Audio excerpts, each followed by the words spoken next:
Wrestling fans, promoters, wrestlers, and anyone who enjoys pro wrestling now have something new to be excited about. The Wrestling Fans International Association, the WFIA, is back. WFIA is an association that exists to promote, grow, and support professional wrestling throughout the world. Membership is free. Your membership includes a free digital bi-monthly publication of the Wrestling Fan News newsletter, association updates, voting privileges, and much more. Please go to thewfia.org, that's thewfia.org, and become a member today.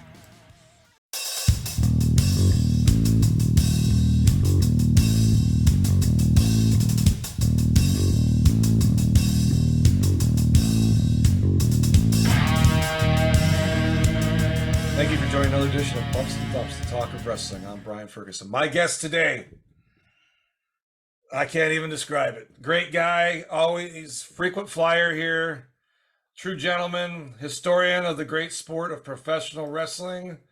Ladies and gentlemen, it is my pleasure to introduce Mr. George Schire. George, thanks for coming on today.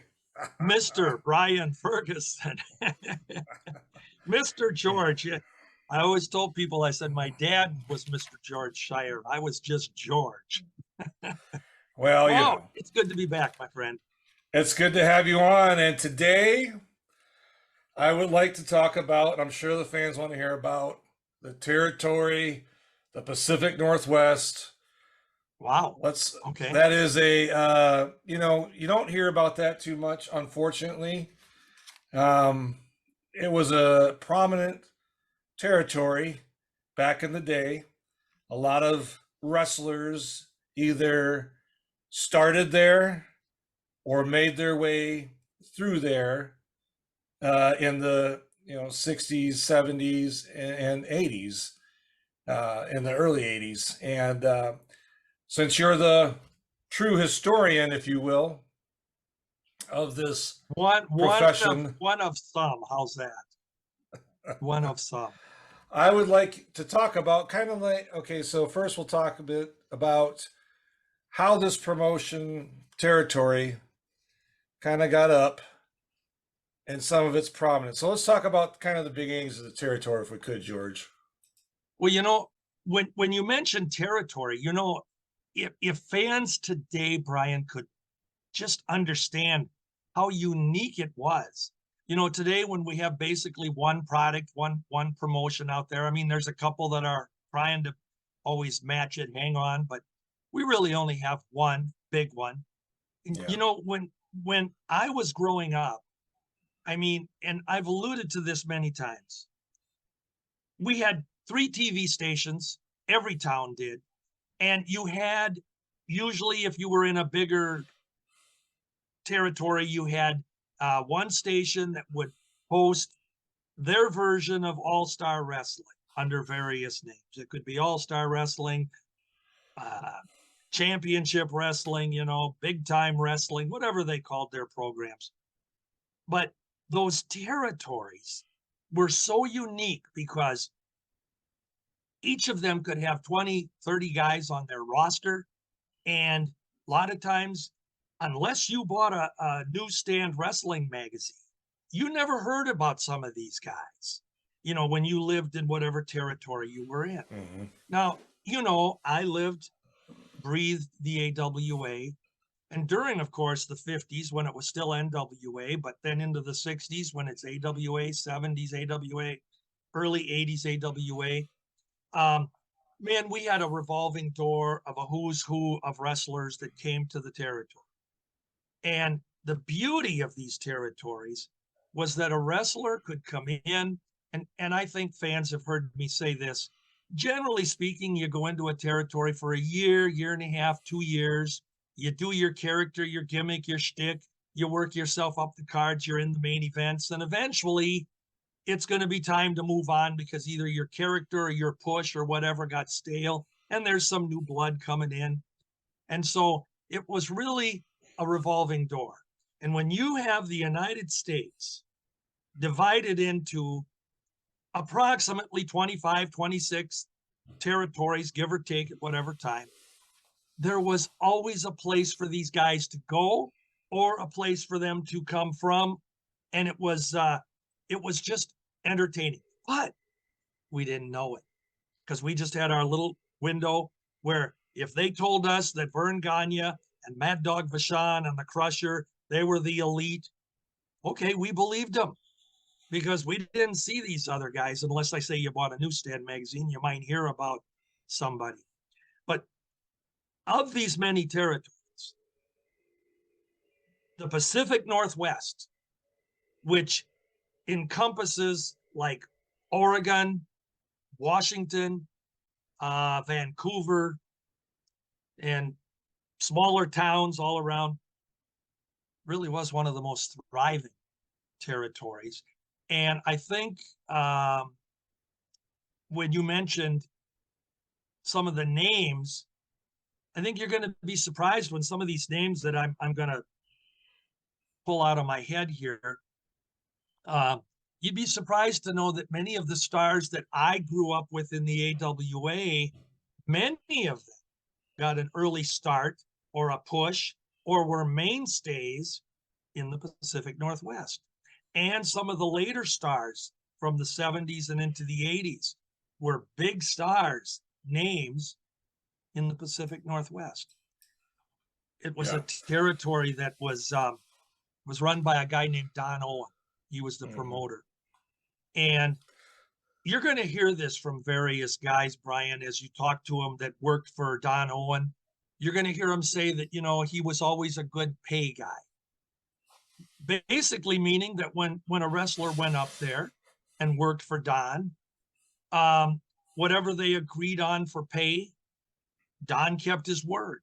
And Don paid out and sometimes paid better than some of the other territories. And that was big in the territory days because there were guys that would travel around and there were some promoters that were kind of the shysters. And, you know, I can't pay you what I promised you because the houses haven't been good, or, you know, we didn't have a good gate tonight. And whatever their excuses were, some of them just would give them less. And, you know, so you had the promoters that had reputations.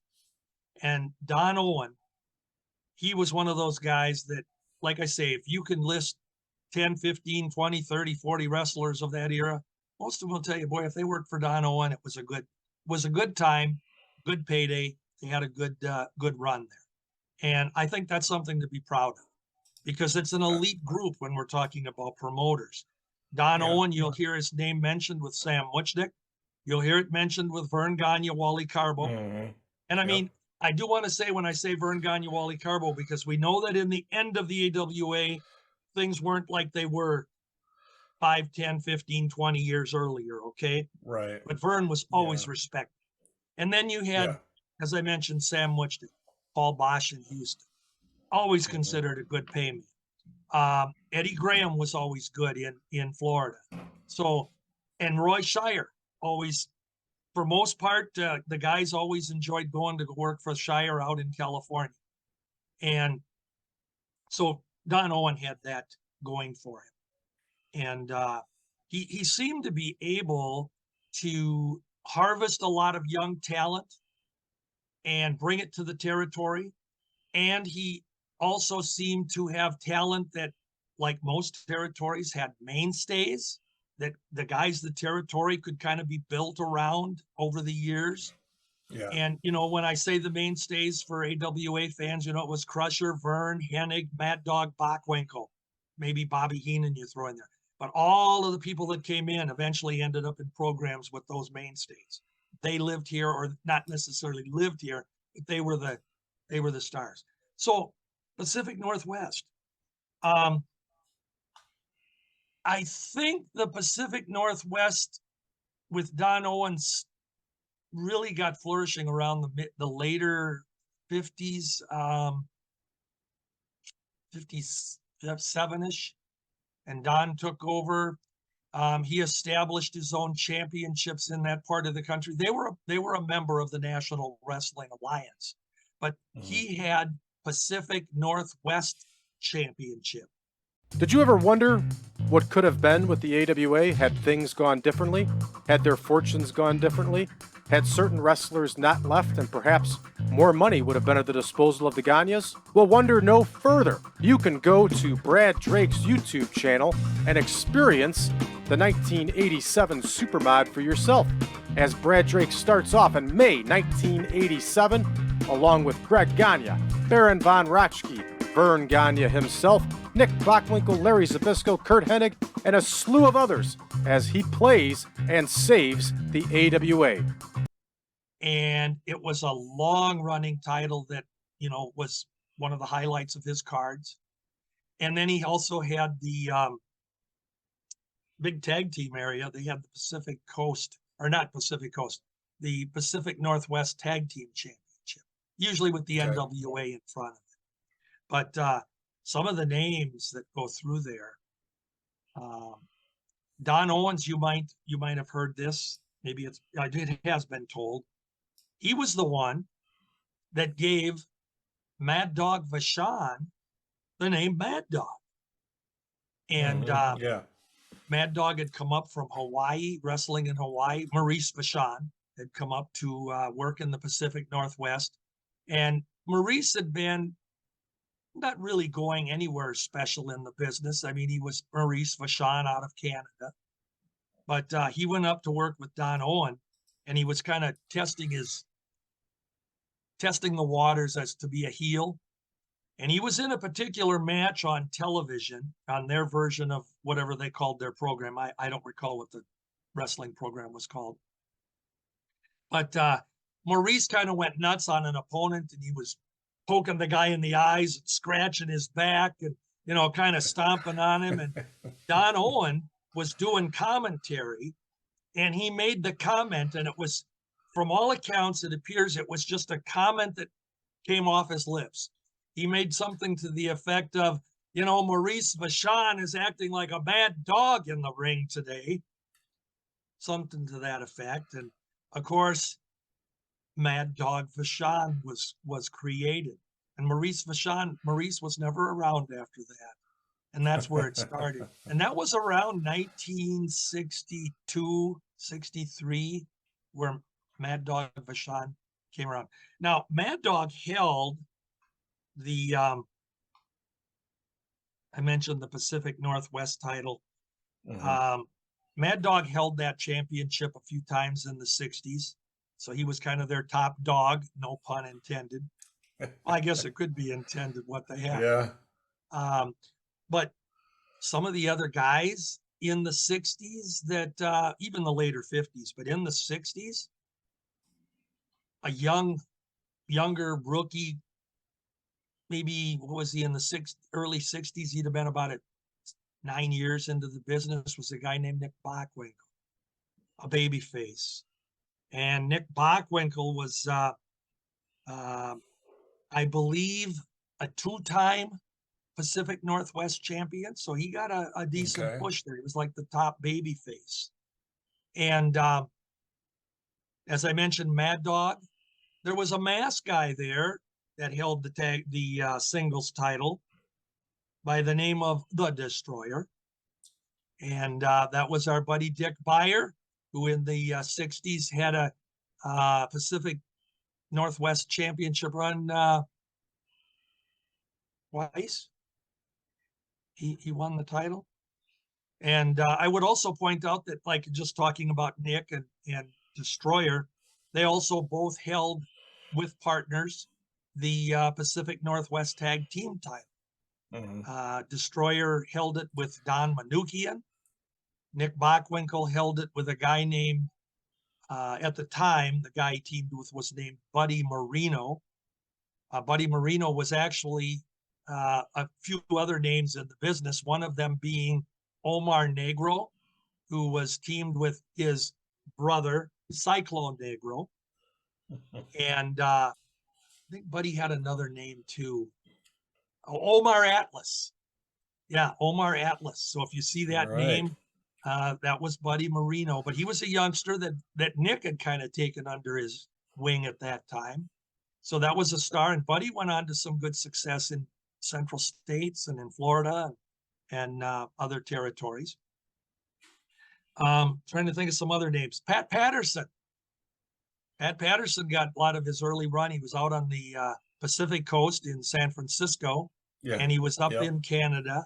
And then he also worked for Don Owen. And he and Ray Stevens actually co-held the Pacific Northwest Tag Team title for a spell.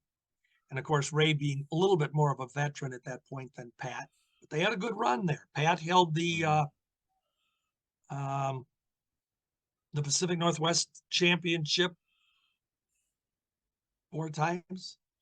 Oh, 4 wow. different Okay. times. So he was kind of getting the push and putting people over and then winning it back. And so that's pretty good.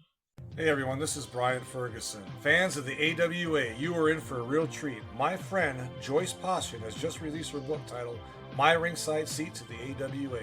Joyce writes about her personal experiences with wrestlers such as Nick Bockwinkel, Lord Alfred Hayes, Baron Von Raschke, and others.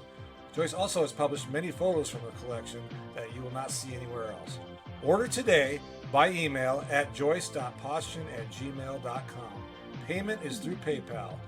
The book is only $20 plus $6 shipping and handling. International orders, please email Joyce for shipping charge. Folks, run, don't walk to your keyboard, and order today. And enjoy the podcast. Let's see. One of their real mainstays became Dutch Savage. And Dutch kind of became like what a Nick Bockwinkel would have been to Vern Gagne. He was there. He was dependable. He was a guy that Don Owen could count on. Dutch would usually, he was there to do whatever was asked of him. If he's supposed to put someone over, he'll do it. He's going to win, he'll do it. But he was extremely well liked by the fans. So he was a very popular figure. And wrestled both as a heel at one time and then a baby. In the 70s, he became one of their most popular. He had a long association with a guy named Jimmy Snuka, who was a youngster in the early 70s. Vern had Jimmy Snuka here as Lonnie Key Aloha, but he was Jimmy Snuka in the Pacific Northwest. And Snuka and Savage, oh my gosh, they held the title, I don't know how many times, maybe 5, 6, 7 times. They were perennial tag team champions. They were kind of like the Crusher and the Bruiser would have been in the Midwest. They win it, they lose it, they win it, they lose it. But they were always there, and the fans knew they could. Very popular. Yeah. So another guy that became a mainstay, really pretty much ran roughshod, was a guy named Buddy Rose, Playboy. Buddy Rose, Playboy, yeah. Yeah, and he was he came in as a young rookie, but got nurtured in. The Buddy Rose character was created in Texas by, I think, if I remember right, this might be one time when I might not be correct. Oh my God. But I think it was Terry Funk. I think it was Terry Funk that gave Paul Pershman the Buddy Rose name. Or at least at one point he started calling. Well, anyway, Buddy Rose, we know how big he was in the Pacific Northwest. He was Pacific Northwest champion a number of times. At 217 pounds. Yeah. Well, he never weighed anymore. What are you insinuating? 217 lean pounds. That's right. Yeah. I think Buddy Rose probably held that championship about 7 or 8, 9 times, somewhere in there. Yeah. So definitely one that was put over a lot. He drew the crowd. He had a lot of heat in that territory. And we know Buddy had success in other territories too. But that, I think, other than, later in the AWA when he got a push coming back home here with Doug Summers, he was huge. No pun intended, in the Pacific Northwest. Yeah. And a youngster named Kurt Hennig had a run, got an early push in the Pacific Northwest. And, Mr. Perfect fans will appreciate that Kurt had a Pacific Northwest title run. pretty much as a rookie. And he also had a tag team run where he won the championship with his daddy, Larry the Axe. And Larry had actually come out of semi-retirement and went to the Pacific Northwest to work with Kurt, and they had a brief run with the title. I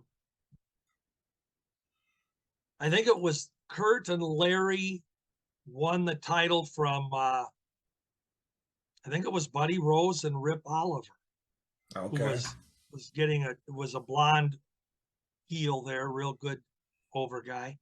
And I know it was a short-lived title run. So the Pacific Northwest, though, some of those names I mentioned, you can see how they had early starts or continuous shots that made them stars all over the country. Obviously, Ed Francis, the Hawaii promoter, was up there a lot. There was a guy named King Curtis. Yes. I never knew how to pronounce King Curtis's last name. It's Iaukea.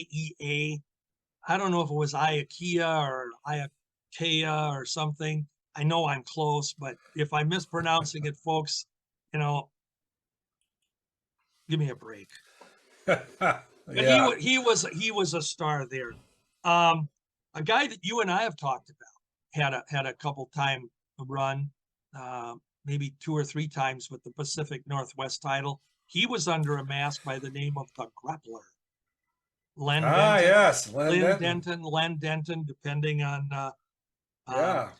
and even one guy that became different names during his career, but he had a great run as a heel in the Pacific Northwest. Ed Wiskoski, who later became the Colonel De Beers. Whole different character. And he also and you might know this because you followed the current stuff more. Didn't De Beers have a short run in the WWF under some different name? Yeah, a very short run. It's escaping me. Yeah, I can't remember either what his name was, but it wasn't very long. Had a short run. Yeah. So, but he also formed a team with Wiskoski also formed a team with Buddy Rose in the Pacific Northwest. So they had championship runs. People remember, this is one I always thought was fun. This guy always intrigued me just because his wrestling, he seemed to have some pushes in California and the Pacific Northwest, had a little bit of a run down in Texas, a guy named Pepper Martin. Pepper Martin. And the fun part that I like about it is that if there's any Superman 2 movie fans out there from about 1982, the Christopher Reeve Superman, the Superman 2 movie, Pepper Martin had a role in there. He's the bully in the diner that beats up Clark Kent. Okay. When Superman had temporarily lost it. Hello, everyone. This is Brian Ferguson, the host of Bumps and Thumps, the talk of wrestling. I want to tell you about a new podcast out called Falls Count Anywhere. It is a classic pro wrestling podcast that brings you the legends of wrestling with true wrestling fans Chris DiCarlo and Charlie Turner. They bring on guests that are legends in this business, as well as wrestlers of today, promoters, referees, you name it. They have them on there, folks. And I encourage you to listen to them. If you're on YouTube, watch them. They drop every Saturday. They have their podcast. They drop it in the afternoon. So look forward to that podcast coming out. Falls Count Anywhere podcast with Chris DiCarlo and Charlie Turner. Folks, you will not be disappointed. I guarantee it. And enjoy the podcast. His powers and Club Diner, a dining car. And Pepper Martin is there. He's a bully, and he starts calling Clark Four Eyes and kind of picking on him, and he beats him up a little bit. The highlight of the movie is that at the end of the movie, when Superman got his powers back, he goes back into the diner And when the Pepper Martin character says something to the Vex, what are you back here for, four eyes or something? And Clark Kent just Yeah. takes him apart, and Pepper Martin asks him, what did he do? And he goes, working out, and he throws Pepper Martin on top of a pinball machine, and the pinball machine goes tilt. And that was kind of the classic, you could clap at the end because Yeah. that's Pepper Martin. And he had other movie and TV roles too. So kind of an interesting career, but he was very over in the Pacific Northwest in the 60s. And he held their championship, both singles and tag. I always found that interesting. Yeah. They had another guy there. I'm on a roll here. You are. Another one that really got his roots in the business in the Pacific Northwest was a former governor of Minnesota, Jesse the Body Ventura. Jesse the Body. And he was over as a heel in the late 70s in the Pacific Northwest. And right in the end of the 70s, maybe very early 80s, he was still there. And Jesse was over, playing pretty much the same character that we saw him as here, kind of the muscle beach guy, copying Hogan and Superstar. Well, wasn't probably not Hogan as much then, but definitely Superstar Billy Graham. Copied. But Jesse had runs with the tag team title he held it with Buddy Rose. Held it with Bull Ramos, who was one of their big stars. Bull Ramos was one of those, I don't know if you remember what he looked like. Wasn't the tallest wrestler, kind of barrel chested, but an Apache. They called him Apache Bull Ramos at times. And he was over as a good heel there, had runs against Dutch and, so, and then he made it out on the East Coast a little bit in the WWF. He had a short run with Bruno because they'd bring in a heel and build him up in the WWF for Bruno. And then Bruno would go around the horn and then the heel would leave. I think that was really for Bull Ramos, I think that might have been but he made it big in the Pacific Northwest. Yeah. They also had another guy that was a couple-time Pacific Northwest champion by the name of Billy White Wolf. And we know that he morphed in later to become Sheik Adnan Al-Kaisi as a hated Iraqi heel. Yes. But Billy White Wolf, as a Native American at the time, he did that in Texas. He did that in the Pacific Northwest.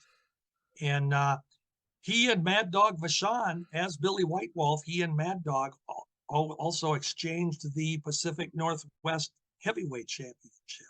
So when they showed up in the AWA later on, battling one another, you can see that they'd had a history. And so did Nick.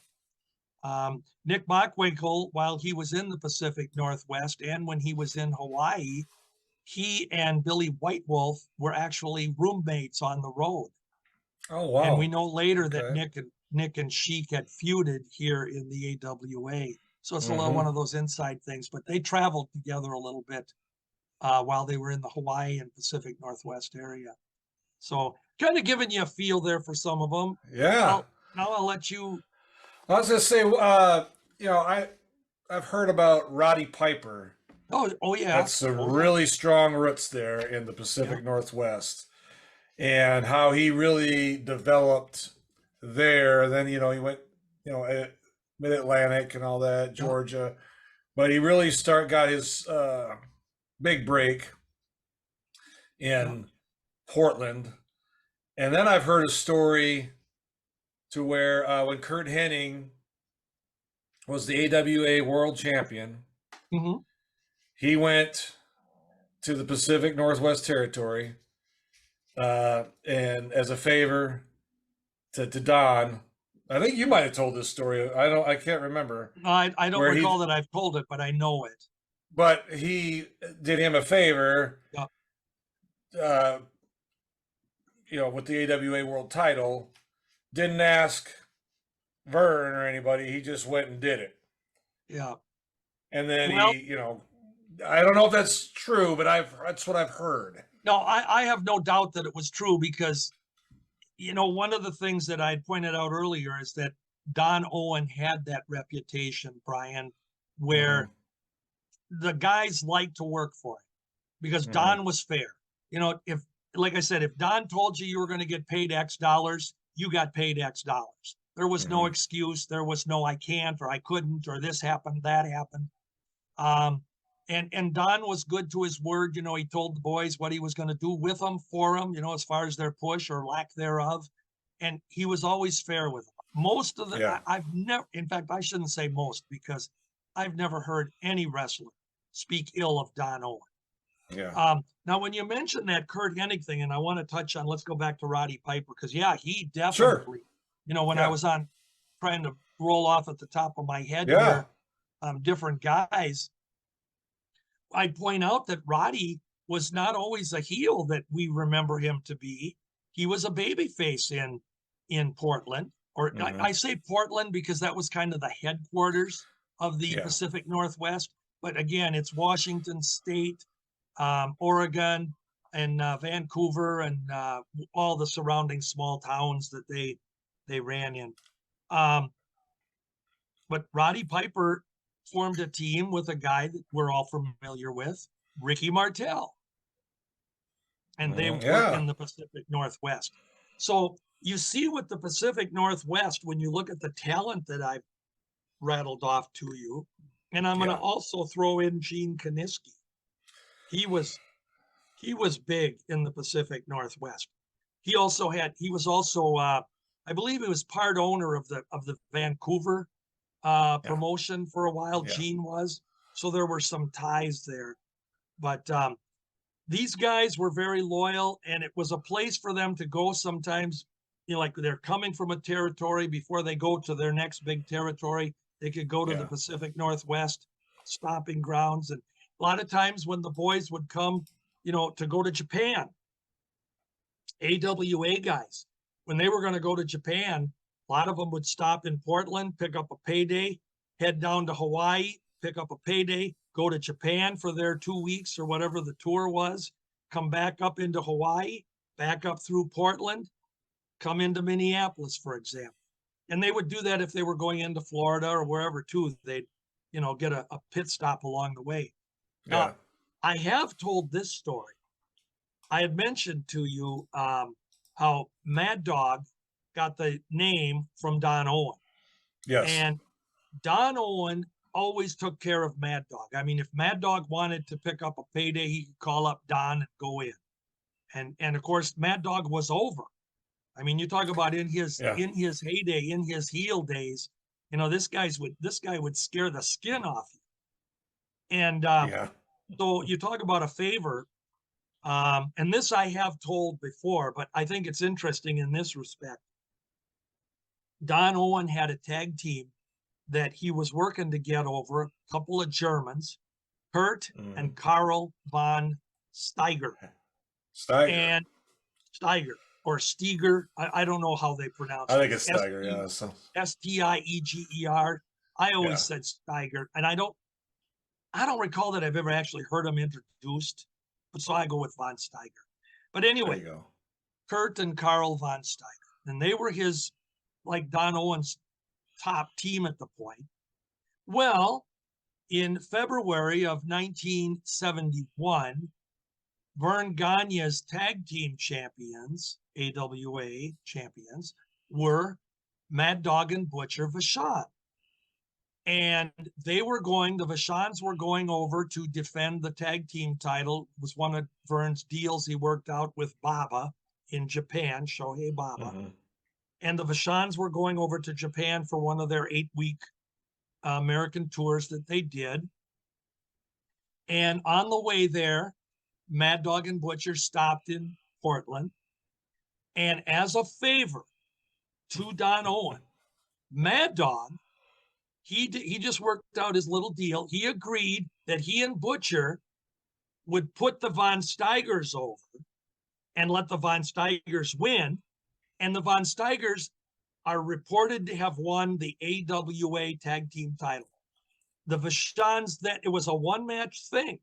The Vachons then took off and went to Japan. And see, this is the interesting thing when you're doing history or historical research, because if you look at the history of the AWA tag team title, there is no mention of the Von Steigers in it because they weren't part of the AWA. Portland had nothing to do with the AWA. Yeah. So Mad Dog went over there with that.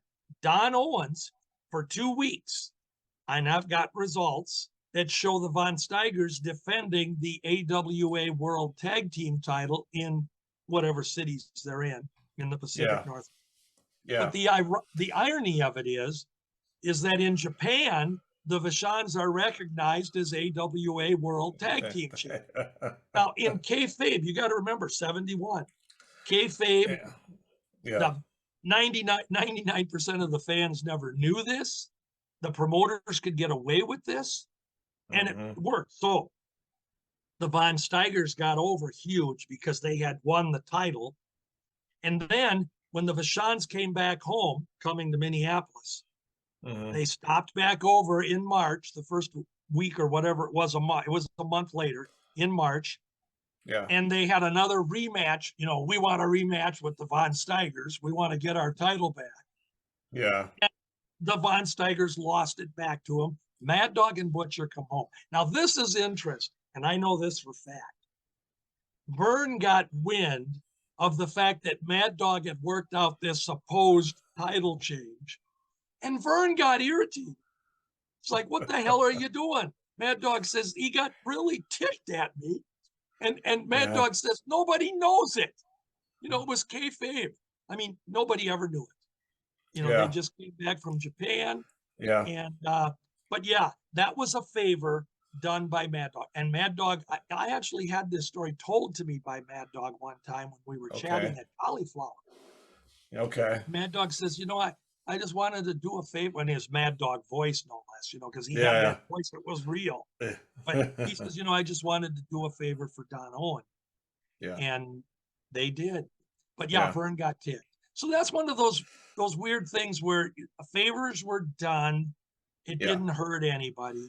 And then I will add that in March of 71, it was in April, just a month later, that Mad Dog and Butcher had given notice to Vern that they wanted to drop the belts because they were going to be moving up to Montreal and be involved in the Grand Prix wrestling promotion that was sort of an upstart at that point, but they were going to, Butcher was heavy into it, and Mad Dog was going to definitely be one of his star heels.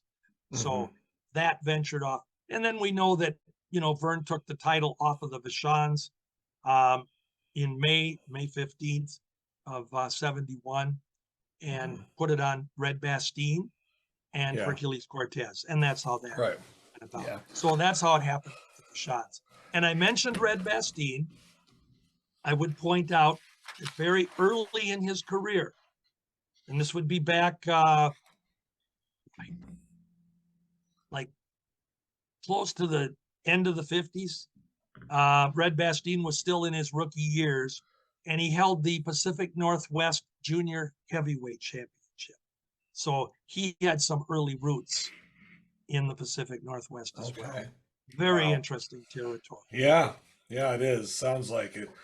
So, you know, eventually, unfortunately, the 80s was not a very good time for a lot of the territories. They ended up going under.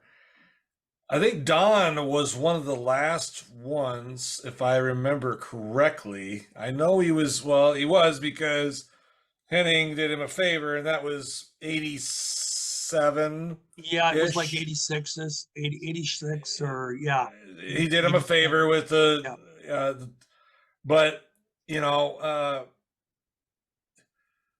what do you think in the mind of those like Don Owen, the promoter, like I know he tried to get all these TV deals, and he couldn't get a TV deal anymore. He had this deal for so many years where he was on TV, if I remember correctly, and all he wanted was a TV, and the sponsorship went to the television station, if I remember correctly.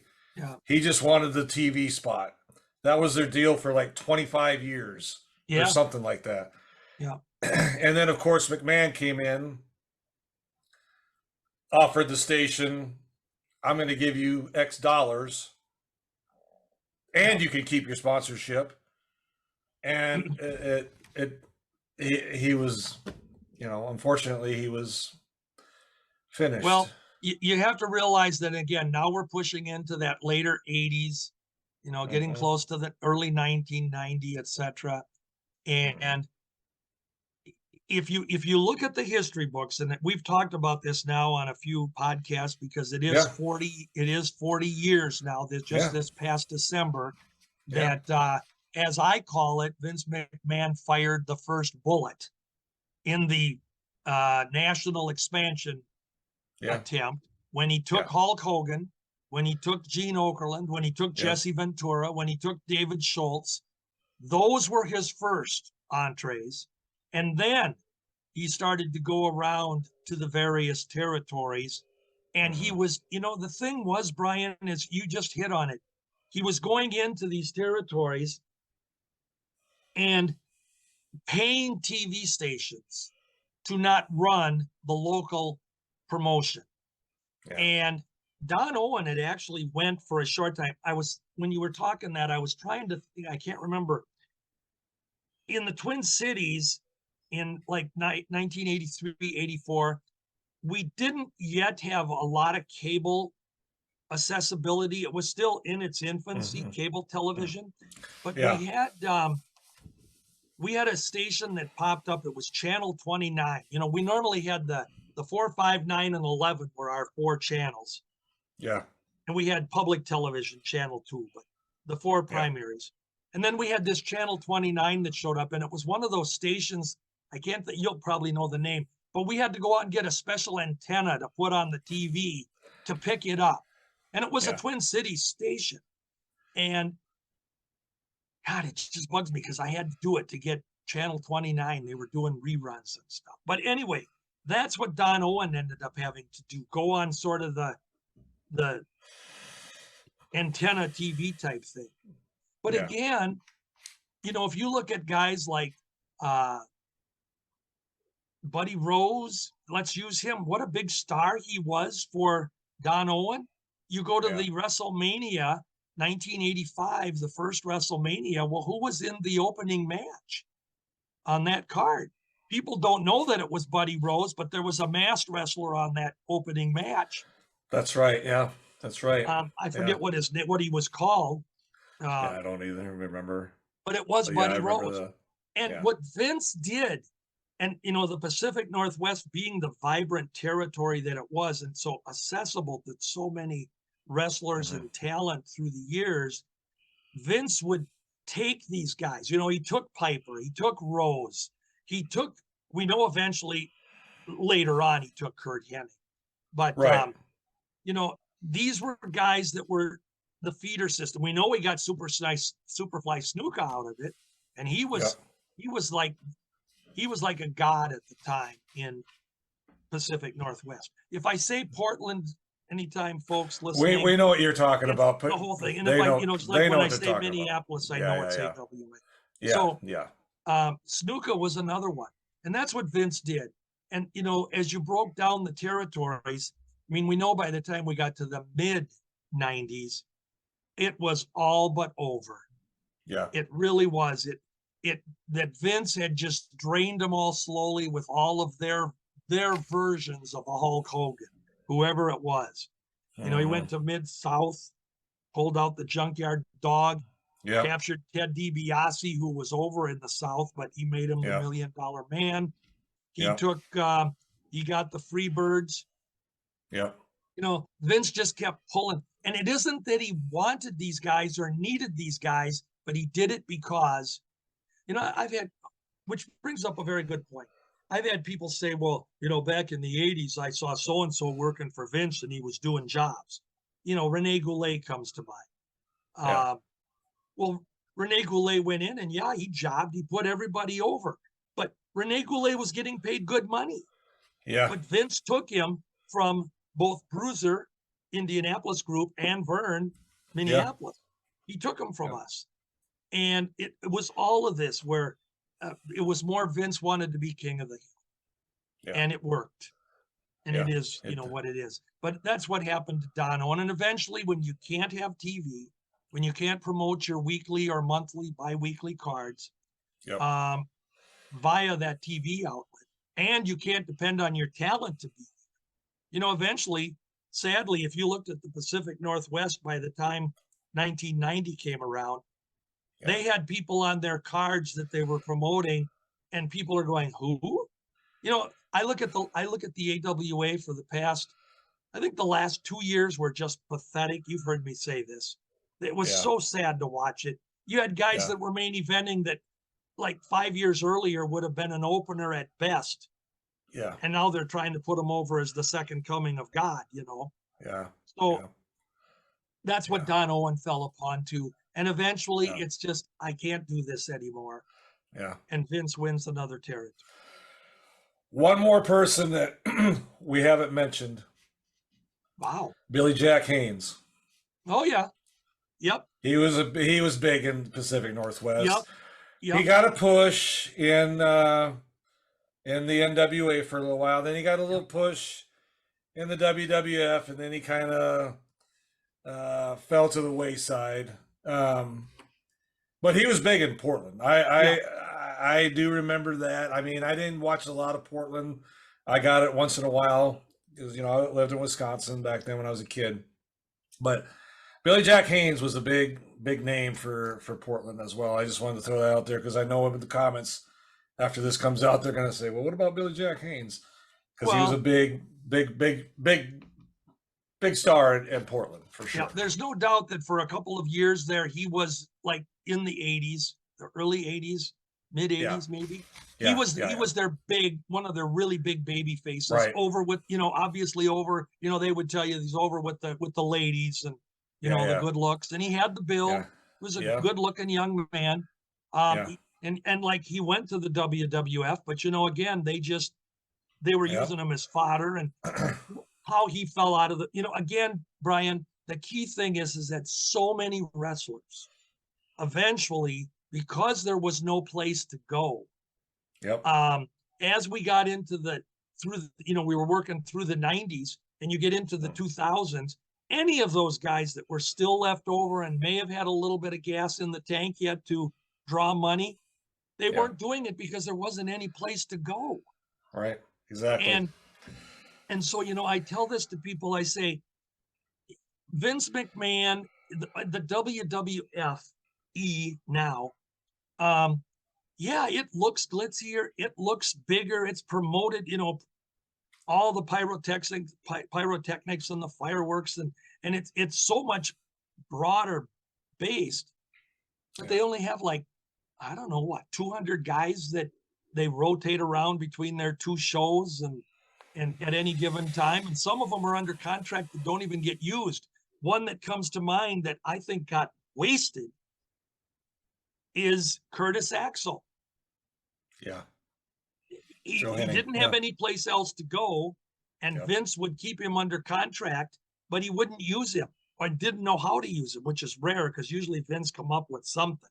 His creative team would, make him a gorilla or any dumb thing, but these guys didn't. And then, I tell folks, I say, with all the territories, another one that before I forget, because it just popped into my head, another one that was huge in the Pacific Northwest was Don Jardine. Yes. In the 60s and even some of the early 70s. As Don Jardine, not as the Spoiler, not as Super Destroyer that he worked under other places. But once these guys had no place to go, that dwindled the business down. And then obviously most of these guys, they're either aged in the business and they, can't wrestle anymore or shouldn't, and they Right. get new jobs but we had in the day, just in the United States, I tell this to people, you probably had about 3,000 wrestlers Yeah. that were making, for the era, for the times, good money. Yeah. 3,000 of them. They could go here, they could go there, they could start there, they could come back home to this territory. Mm-hmm. And Yeah. then when it all got shrunk down, it looks bigger and fancier, but you only have 200 guys now. That at any given time, that's all there's room for. And the rest of these guys are working little tiny independents and hoping they get $5 or $10 to do what they're doing.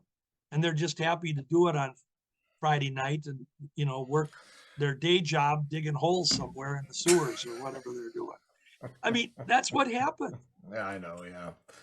No, you're right. Unfortunately, the business today, those wrestlers, they have very limited opportunity to compare it to what they had, excuse me, in the territory era.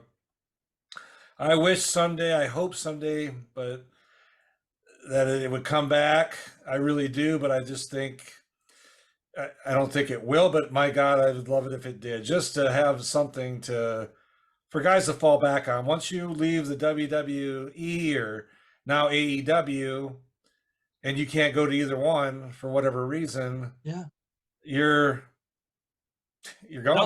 Doesn't mean you're not going to get a payday, but you're going to have to do some traveling huge. Yeah. And go to some of these small little independents that run every 3 months. Right. And so it's unfortunate. A couple more names just came to me, Pacific Sure. Northwest. These are names that were huge in the business, not just in Portland. Stan Crusher Stasiak, and he had a coffee break run with the WWF title. He was huge in Texas, huge in Canada. Steve Regal, Mr. Electricity. Yeah. He was there. And this is another name. This stuff comes to me as I'm talking here. Another name that we didn't mention, Buzz Sawyer. Mad Dog Buzz Sawyer, who was big in the South, had some great matches, and definitely all of these guys. Yeah. They were not only main eventers, but they either got their start or they were part of the promotion when it was really rocking in Portland.